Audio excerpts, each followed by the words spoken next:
Bonsoir à vous, bienvenue si vous nous rejoignez sur France 24. À Hawaï, plus les jours passent et plus le bilan des incendies s'alourdit. Au moins 93 personnes ont perdu la vie dans cet archipel américain et l'île n'a sans doute pas fini de compter ses morts. Seule une petite partie de la zone incendie a été fouillée. Et Tanadji.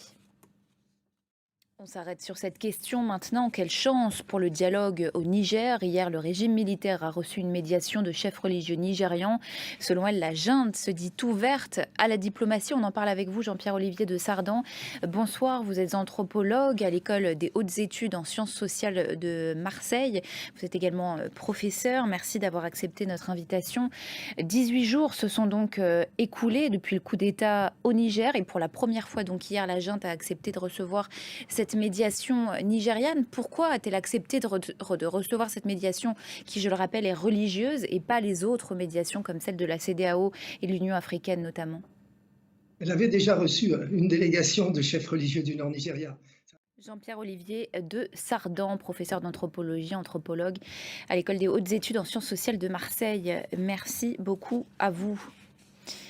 Les civils qui payent le prix fort aussi au Soudan, où cela fait désormais 4 mois maintenant que l'armée soudanaise affronte les paramilitaires dans la capitale Khartoum, mais aussi au Darfour. Des centaines de personnes ont dû fuir.